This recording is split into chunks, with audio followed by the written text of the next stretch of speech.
¿Me quiere o no me quiere? Dime si tengo que luchar o rendirme. Por favor, dime cómo vivir. Imagina un hombre rico, un hombre sin demasiado propósito vital, un hombre que no necesita trabajar fruto de su fortuna heredada. Imagínatelo por las mañanas, sentado en una silla mientras toma el desayuno. Imagínatelo meditando sobre qué hará en el día de hoy.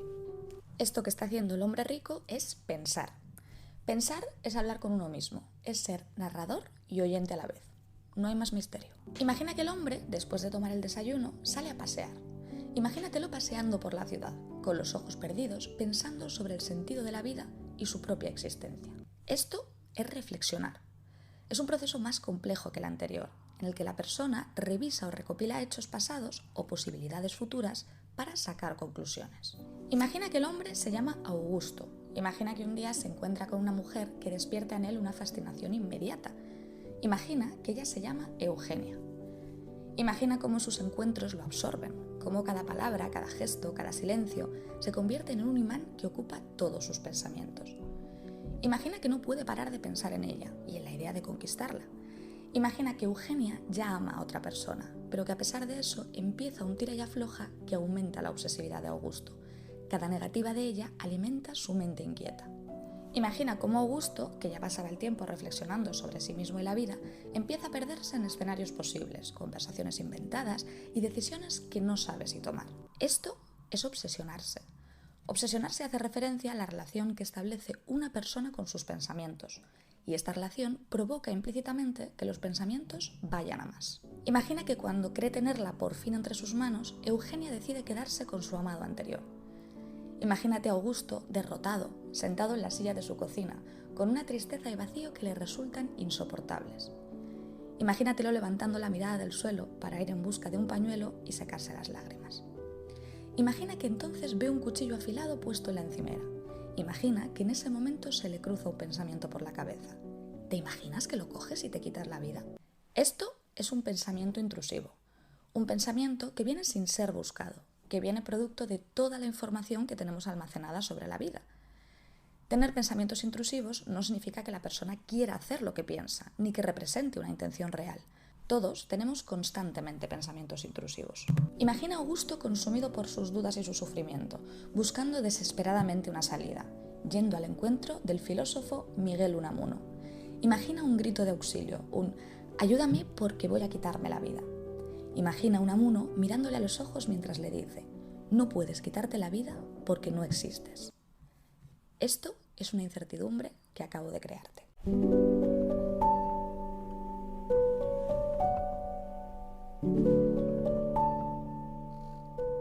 No sé si sabes, o si alguna vez te has preguntado cómo se determina desde la psicología o desde la psiquiatría clínica cuando alguien está bien de la cabeza o cuando no. Es decir, cuándo pasa a alguien a considerar que está trastornado o cuándo podemos decir que tiene una conducta normal. Claro, nosotros no tenemos ninguna prueba, ¿no? Como una analítica de sangre que puede decir, oye, pues mira, esta persona tiene alto el colesterol. Nosotros trabajamos con experiencias subjetivas, que al final son expresadas por la persona que tenemos delante. A diferencia de otras áreas de la salud, no podemos señalar una anomalía visible, ¿no? No podemos decir, mira, hay un tumor, y afirmar con certeza pues, que estamos delante de una enfermedad. Claro, puede que ahora te estés preguntando, ¿quién determina entonces qué es tener un trastorno o qué es no tenerlo? ¿Quién es quien considera qué es un sufrimiento normal o qué es un sufrimiento, digamos, patológico? Por ejemplo, si una persona tiene pánico a la idea de transitar una vida sin una relación de pareja, esto es algo súper común, y mantiene entonces relaciones compulsivamente, no se considera que tiene un trastorno psicopatológico. Pero si una persona tiene terror a mostrar vulnerabilidad delante de las personas y decide dejar de quedar con la gente, sí se considera que es una persona con un trastorno. ¿Quién ha decidido esto? Pues para entender esto que te estoy contando, tenemos que remontarnos a mediados del siglo XX, más concretamente al año 1952. Tras la Segunda Guerra Mundial, los soldados estadounidenses regresaron a la vida civil manifestando muchos problemas psicológicos, derivados, claro, de la experiencia que habían vivido. Surgió entonces la necesidad de poner nombre y un orden a las conductas que estaban observando. sobre todo para evaluar a los soldados que habían combatido y también para organizar los seguros de salud y planear intervenciones a gran escala. En el bote había muertos, había heridos y había soldados vivos que gritaban, mamá, mamá, mamá. Todo el mundo piensa que clamas a Dios, pero cuando te estás muriendo, llamas a tu mamá. Un recuerdo que no olvidaré el resto de mi vida es cuando caí. Miré hacia un lado y pude ver a mi teniente, el teniente Fields, tiroteado por el mismo fuego, allí parado y recibiendo todos esos disparos. Cuando la ametralladora dejó de disparar, cayó al suelo, se había ido. Estábamos asustados, porque si no estabas asustado es que te pasaba algo, porque demonios, solo éramos niños.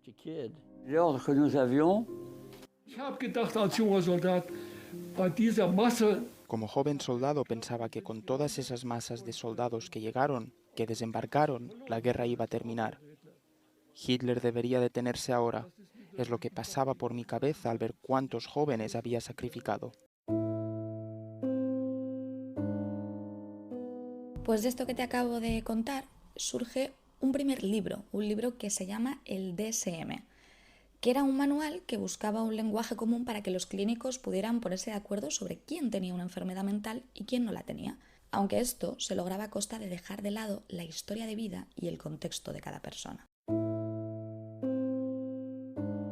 Desde el principio, la manera en que se tomaron las decisiones sobre qué trastorno entraba en ese libro tenía un carácter sorprendentemente arbitrario.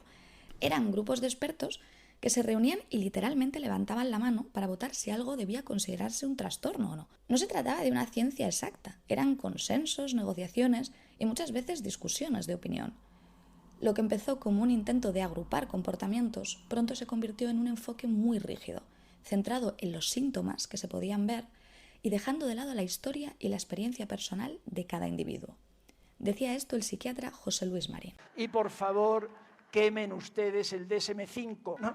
Es que el DSM ha reseteado el cerebro de 2 generaciones de psiquiatras y de psicólogos, que solo ven el DSM y que solo ven a las personas a través del DSM y de sus diferentes diagnósticos, haciendo una fragmentación del ser humano que no beneficia a nadie más que a la Asociación Americana de Psiquiatría. Me gustaría que pensásemos todos que el DSM, los DSM no es más que un catálogo de las manifestaciones del sufrimiento humano y que por causas a veces desconocidas y siempre o casi siempre no miradas, cada persona manifiesta ese sufrimiento de una manera distinta. Claro, yo me pregunto, ¿no era esperable que un soldado que regresaba de la guerra se asustara cuando escuchaba ruidos, por ejemplo, muy fuertes, porque le recordaba a las bombas que había escuchado? ¿Son esos soldados personas con trastornos o simplemente reaccionaban de forma predecible después de tener una vivencia que había sido extrema y traumática?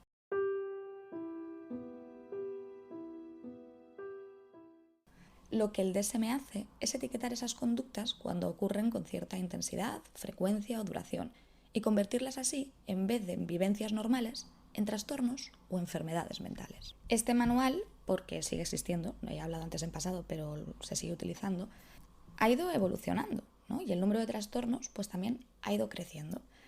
Del centenar inicial del primer DSM se pasó a muchas más categorías en ediciones posteriores. Y algunos críticos señalan que esto ha sido influido por intereses de la industria farmacéutica. Cada nuevo trastorno abre la puerta a tratamientos específicos y, por tanto, a mercados de medicamento. Así, lo que comenzó como una herramienta clínica para unificar criterios terminó convirtiéndose en un instrumento que mezcla sufrimiento y negocio. Si la gente tuviera asumido que el sufrimiento es inherente a la vida, tendría muchos problemas psicológicos ahorrados, ¿no? Y justamente pues se buscan soluciones, lo que hacen la medicación y las pastillas, pues es suprimir los síntomas. Y esa no es la solución. Los síntomas dicen algo acerca de lo que le pasa a uno. Son alarmas acerca de problemas de la vida que habría que analizar, y apagar la alarma no es la mejor manera de ver lo que le pasa, ¿no? Entonces, no es cuestión de suprimir los síntomas, sino de cambiar la relación que uno tiene con sus propias experiencias, ¿no? Un problema psicológico no es tener sufrimiento o tener síntomas o malestares. sino es una mala relación que uno tiene con esas experiencias que le lleva a reacciones, a un bucle, a lo que llamaba Mariano un colapso, ¿no? Y entonces es analizar ese colapso y salir de él y resituarse en la, digamos, en la vida, ¿no? La relación entre la industria farmacéutica y este libro, el DSM, no es simplemente un rumor.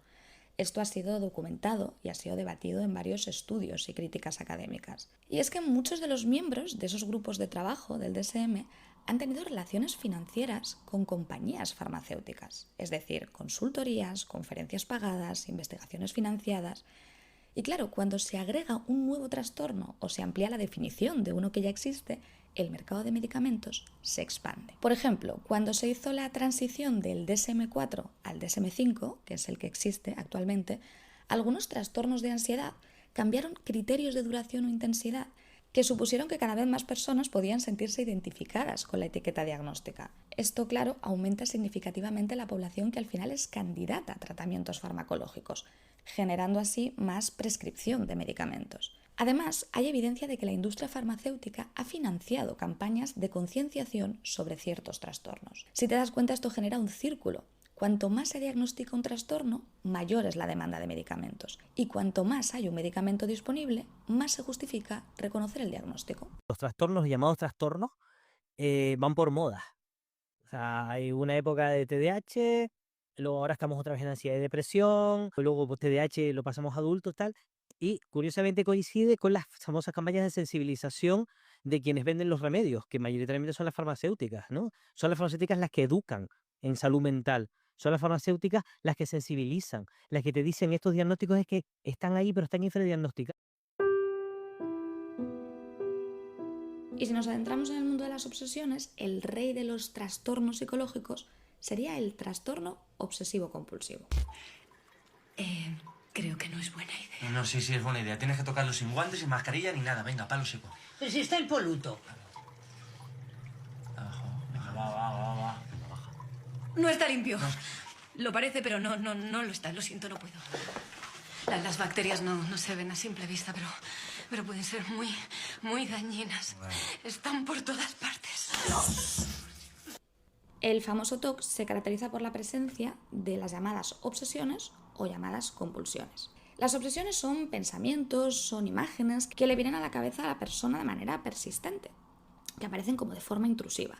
Y las compulsiones son todas aquellas cosas que hace una persona para intentar quitarse el malestar que le ha provocado esa obsesión, ¿no? Sería el caso de lavarse las manos para quitarse la obsesión de que está contaminado, o podría ser también algo mental, como repetir palabras en la mente porque pienso que si no lo hago mi padre se va a morir. Si cogemos el DSM, para que una persona pueda ser diagnosticado de TOC, debe cumplir estos criterios. 1. Presencia de obsesiones, compulsiones o ambas. 2. Las obsesiones o compulsiones ocupan mucho tiempo y causan mucho malestar. 3. No se deben a efectos fisiológicos de, por ejemplo, un medicamento o una droga. Y 4. No se explica mejor por otro trastorno mental. Claro, yo leo esto y pienso, coño, pero si esto que describe lo he visto yo decenas de veces en clínica, ¿no? Es verdad, exactamente lo que describe. Y de repente pienso, pero es que no solo lo he visto en personas que se lavan las manos, lo he visto en personas pensando en enfermedades, ¿no? Me acuerdo de la llamada hipocondria. Y claro, vuelvo a coger el libro, me voy a los criterios que dicta esta sentencia y digo, joder, pero si es lo mismo, ¿no? Lo único que la hipocondria, los pensamientos son de enfermedad y en lo que llamamos TOC, el saco es mucho más amplio, ¿no? Puedes meter las obsesiones de contabilizar números, los de la limpieza, los impulsivos, los del miedo a suicidarse, los del miedo a hacer daño a los demás. Pero realmente una persona con hipocondria, digamos, tiene obsesiones y lleva a cabo compulsiones, ¿no? Que sería revisarse el cuerpo, mirar en internet, preguntarle a sus amigos o sus familiares si cree que tiene alguna enfermedad. Es exactamente igual. Entonces, ¿por qué se han hecho dos categorías? Pues después de lo que te he contado, te dejo a ti que saques tus propias conclusiones. Me acuerdo también de que muchos de mis pacientes que han venido a verme porque manifiestan obsesiones referidas a la enfermedad, ¿no? Lo que sería la hipocondria, me cuentan que ha habido momentos en su vida donde han tenido pensamientos sobre el miedo a quitarse la vida, o hubo una época donde miraban compulsivamente no haberse, por ejemplo, dejado el gas abierto. Y pienso, coño, ahora ya tienes dos trastornos, el TOC y la hipocondria. Me suelen contar también que todo esto les producía una gran tristeza y desesperanza ante la vida. Y digo, vaya, así que depresión también. Y de repente espera, porque el paciente me narra que dejó de relacionarse mucho por miedo a contar su realidad o a que le vieran en ese estado de nervios que se encontraba. Y pienso, a ver, déjame echar un ojo por aquí. Ostras, fobia social también. De repente mi paciente tiene TOC, hipocondria, depresión y ansiedad social. Esto te puede sonar a coña, pero ciertamente es una realidad que ocurre y ocurre constantemente. Mucha gente piensa, y todavía peor, mucha gente le han dicho profesionales de la salud que tienen 4 o más trastornos. Claro, te puedes imaginar todo lo que esto implica, ¿no? La persona tiene una percepción de sí misma absolutamente nefasta a partir de ese momento y, por supuesto, toda la cantidad de fármacos a la que puede verse expuesta después de tener 4 o 5 diagnósticos. Fármacos que, por cierto, no son en absoluto inocuos. Estoy utilizando un tono irónico, pero yo quiero aclarar que soy perfectamente consciente de que este dolor existe, ¿no? Que hay personas relacionándose muy mal con ciertos pensamientos y que estas conductas descritas sí que están pasando, ¿no? Y que dañan profundamente a la persona. Lo que quiero transmitir es que la persona no tiene nada más que una historia de vida, vaya. Que lo que me interesa es saber qué ocurre en su vida para tener esa relación con ciertos pensamientos, que claro, un día pueden hablar de la enfermedad y mañana pueden estar hablando de que tienes bacterias en las manos. Si la cuestión es qué le está pasando a esa persona en su vida para que tenga ese tipo de pensamientos. Y por supuesto me interesa saber también por qué se relaciona de esa manera con ellos, por qué le da tanta credibilidad. Me interesa saber, por ejemplo, si detrás de su obsesión por limpiar hay un contexto vital que percibe como incontrolable y que le está haciendo buscar microcontextos donde percibir que tiene algo de control. Me interesa saber si se creyó el pensamiento intrusivo de que se iba a suicidar porque, por ejemplo, tiene una imagen de sí mismo nefasta. Me interesa saber si le obsesiona la enfermedad porque es un tipo que evita sentirse vulnerable y pensar en la muerte y sentirse inevitablemente vulnerable le resultó insoportable y por eso empezó y se mantiene todo este problema. Me interesa que entienda que si desatiende su vida en nombre de solucionar sus pensamientos, es normal que se sienta profundamente triste y desmotivado y encontrar en ese entendimiento un motor de cambio para la persona. Me interesa que entienda que entiendo que le da vergüenza que la gente le vea de ciertos modos porque no está normalizado en este contexto, pero me interesa que reflexione sobre lo que está dispuesto a hipotecar en nombre de mantener una imagen. Todos estos solo son ejemplos, ¿vale? No siempre eso es lo que se encuentra detrás de un comportamiento obsesivo, pero sí me parece que son buenos ejemplos para describir lo que es un análisis del comportamiento y un buen ejemplo para decir también qué es esto del TOC o la hipocondria. Poder afirmar con rotundidad que no es que existan como tal. Lo que sí existen son personas relacionándose con sus pensamientos de una forma que los dañan enormemente. Porque lo que sí existe, y eso es innegable, son comportamientos que generan un profundo dolor. ¿Sabes qué psicólogos lo están petando últimamente en redes sociales? Pues son los que se dedican al amor, es decir, los que divulgan sobre los vínculos amorosos. El ser humano es un ser sociable por naturaleza, así que los vínculos, los otros, es algo que siempre nos llama muchísimo la atención. Nos llama la atención porque nos mueve muchísimo emocionalmente. Y si hay un tipo de vínculo que nos remueve especialmente, por la cultura en la que vivimos, es el vínculo romántico. Los cambios culturales asociados al amor moderno han traído cosas maravillosas, ¿no? Como por ejemplo la liberación sexual de la mujer y una concepción de la sexualidad en general mucho más amplia y mucho más libre. Y también, en nombre de esa modernidad, se ha producido una devaluación del otro.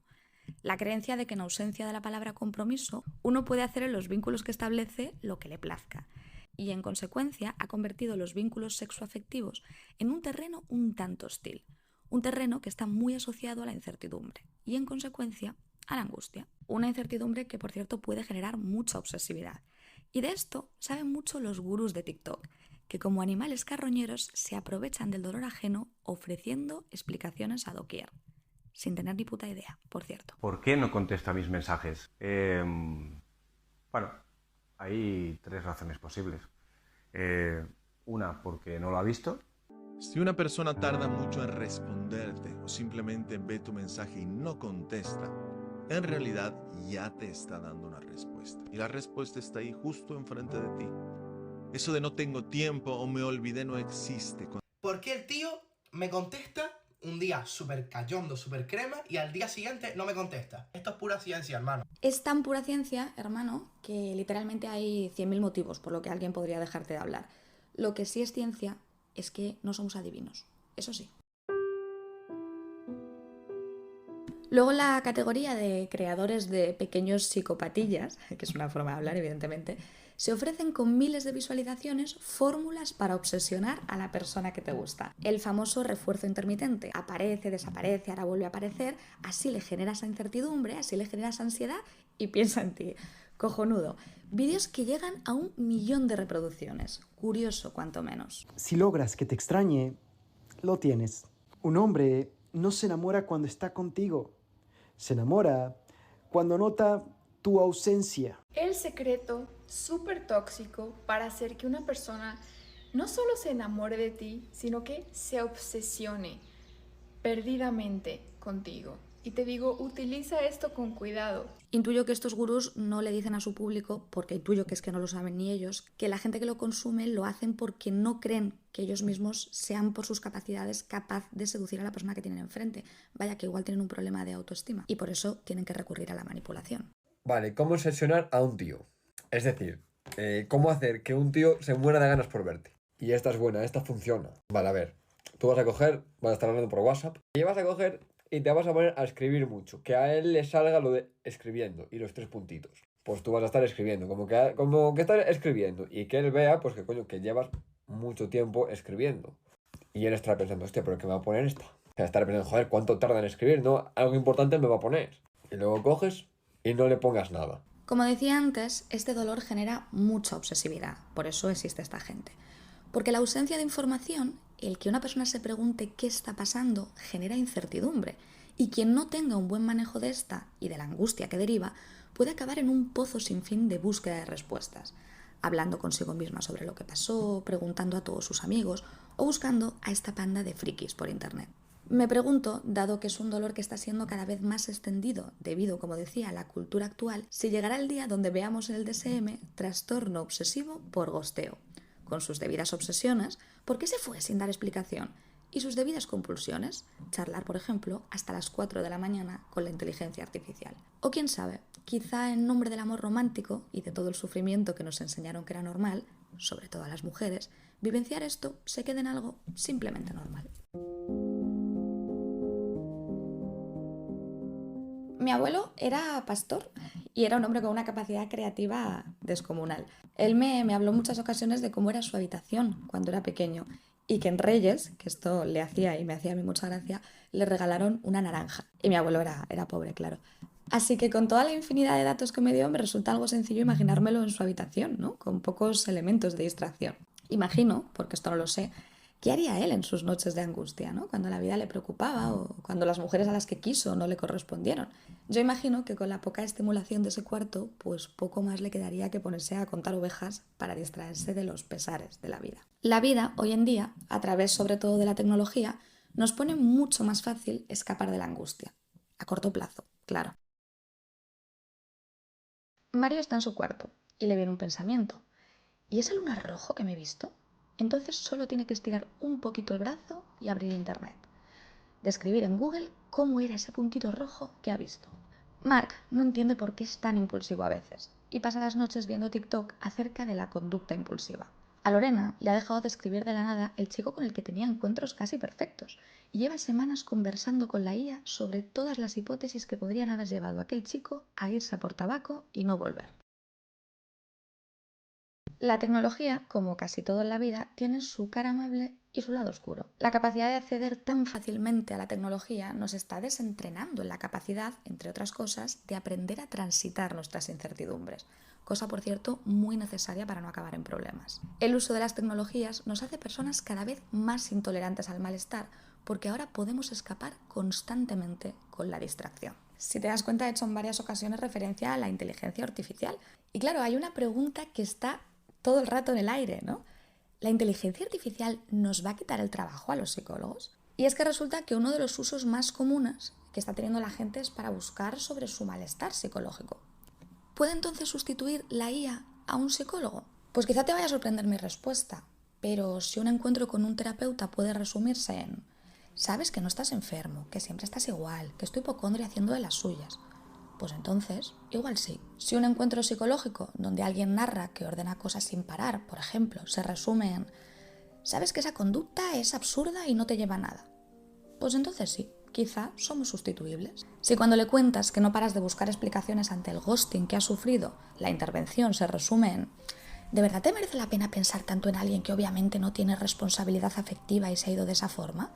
Pues igual sí que podemos ser sustituidos. Porque francamente esto es lo mismo que te dice la IA y es una pena, pero esto también es lo que pasa algunas veces en consultas psicológicas. Yo, con toda honestidad, no he terminado de ver en la televisión a ningún psicólogo que me haya terminado de convencer el argumento de por qué somos más valiosos que la inteligencia artificial.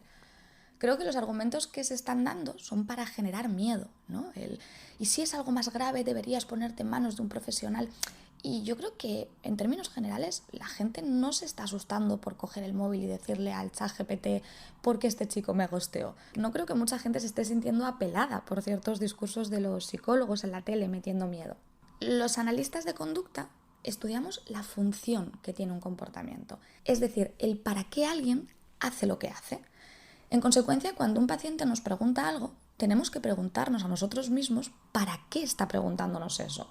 Y en función de la conclusión que saquemos, pues igual concluimos que es mejor no contestar. Te lo voy a explicar con un ejemplo práctico. Esto que vas a escuchar, evidentemente, no es terapia. Sería una pequeña simulación muy simplificada de algo que podríamos hacer en una intervención psicológica.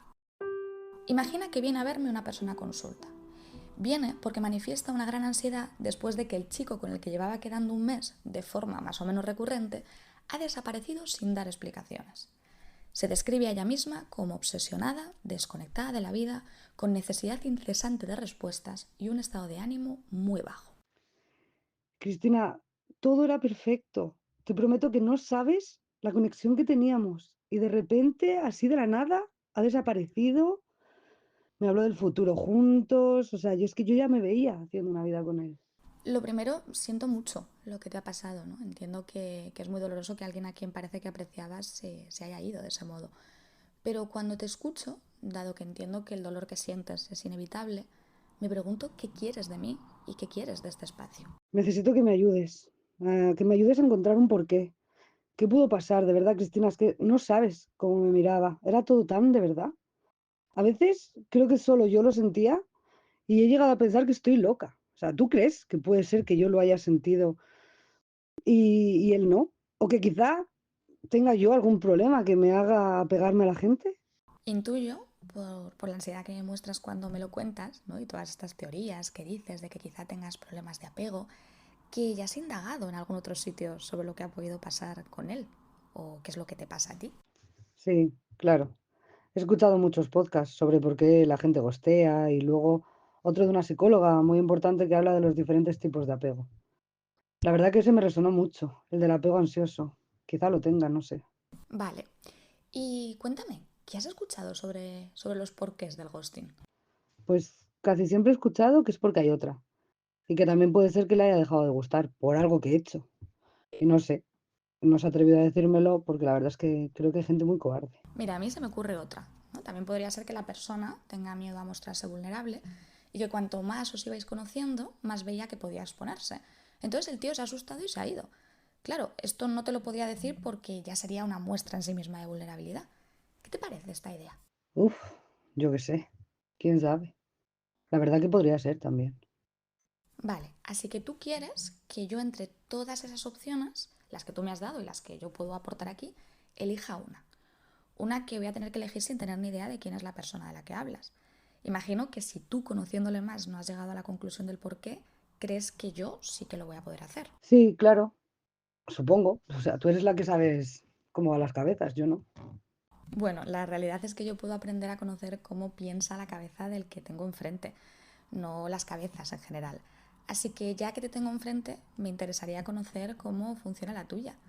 ¿Cómo estás? ¿Cómo te está afectando todo esto? Tengo mucha ansiedad. Estoy bastante triste y me duele mucho haberme sentido tan usada.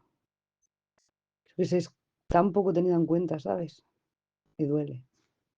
Y entiendo que crees que teniendo una respuesta por qué se marchó, te sentirás mejor. Pues sí, la verdad que sí. Oye, ¿y qué sientes si te digo que eso no lo podemos saber? Que solo lo podríamos saber si él te lo explicara. Y bueno, aún así tampoco sabríamos si es verdad lo que escuchas. ¿Qué sientes cuando me escuchas decir que no lo vas a saber? Pues me angustia mucho.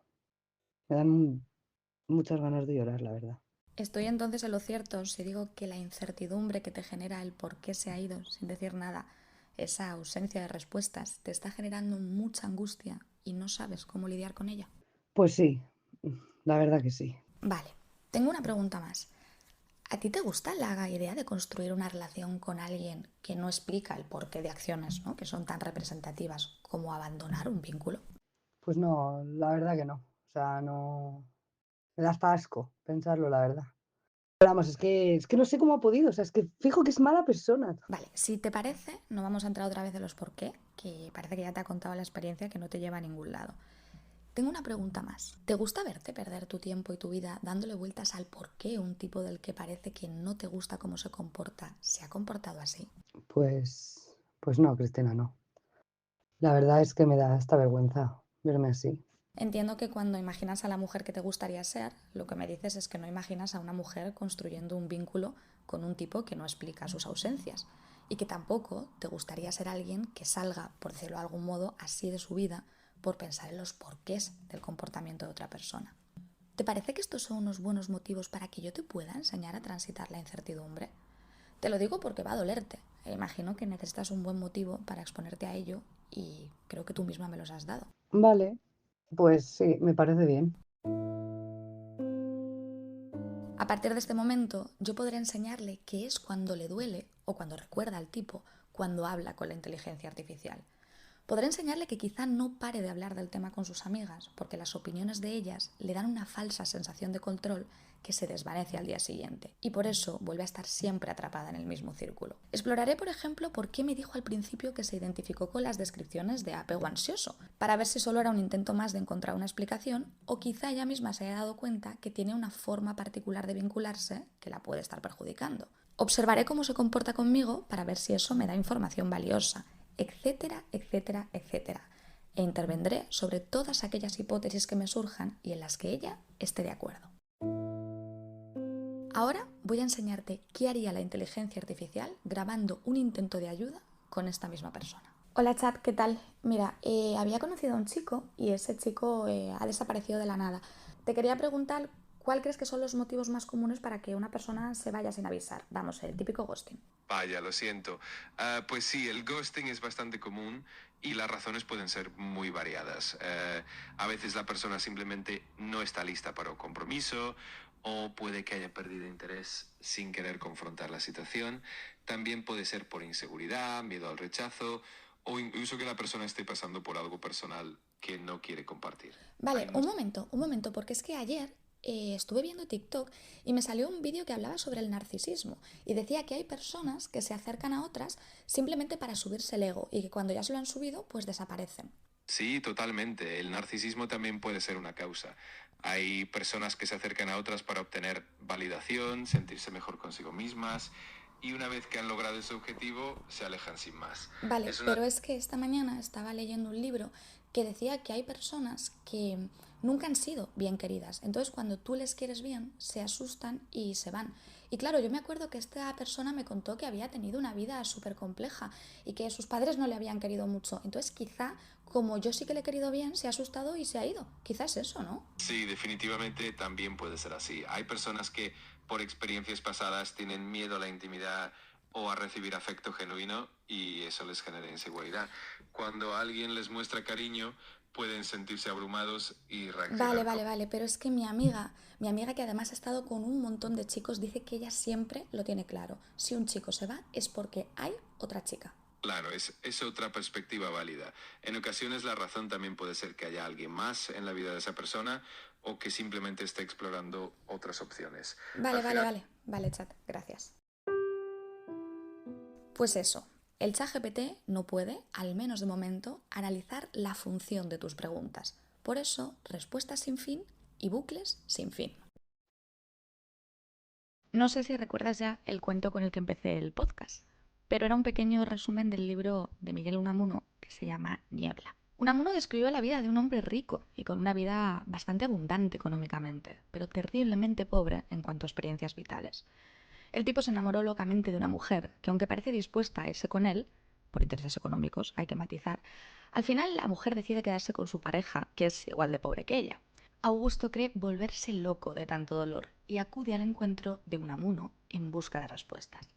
¿Ella me quiere o debo rendirme y quitarme la vida? Unamuno, el propio autor, aparece en la historia para decirle algo que lo desarma. No puedes quitarte la vida porque nunca has existido. Eres un personaje que yo he inventado. Y entonces ocurre lo más potente del libro. El personaje, ya consciente de ser personaje, se revela y le responde a Unamuno.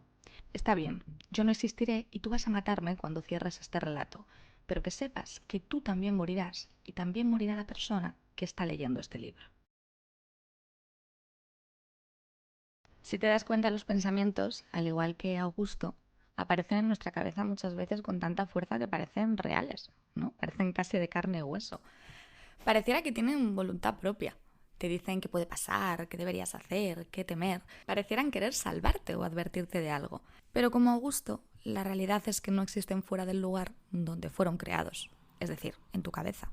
Ese diagnóstico de cáncer que te dio un médico en tu cabeza no está pasando en el mundo real. Solo estás tú, sentado en una habitación, pensando, igual que Unamuno, pensaba Augusto.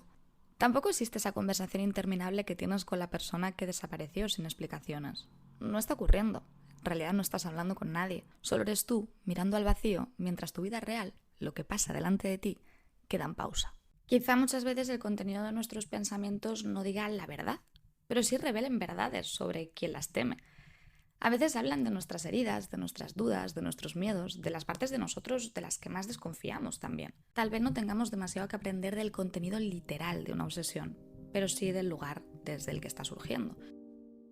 Dicen que Unamuno estuvo obsesionado toda su vida con la finitud, es decir, con la idea de que nos vamos a morir. Que ese pensamiento lo perseguía no solo como un concepto filosófico, sino como un desgarro íntimo. Y que la muerte de su hijo Raimundo intensificó ese desvelo hasta volverlo casi una herida abierta. La palabra muerte lo conmovía profundamente y fue inspiración de grandes obras filosóficas. También fue la palabra que precedió a uno de sus discursos más célebres, un discurso que quedará para la eternidad. ¡España! ¡Una! ¡España! ¡Grande! ¡España! ¡Libre! ¡Viva Villarastray! ¡Viva la muerte! ¡Viva la muerte! O sea, muera la vida. Yo, que soy experto en paradojas, os aseguro que nunca he logrado entender esa. Viva una y mil veces la muerte, y muerte a los intelectuales. No, hombre, no, traidores, muerte a los intelectuales, traidores. Millán Astray, este es el templo de la inteligencia, mi templo.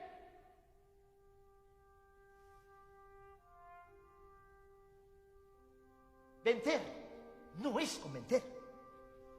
Conquistar no es convertir.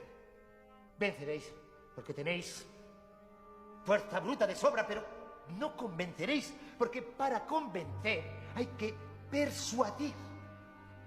Venceréis, pero no convenceréis, he dicho.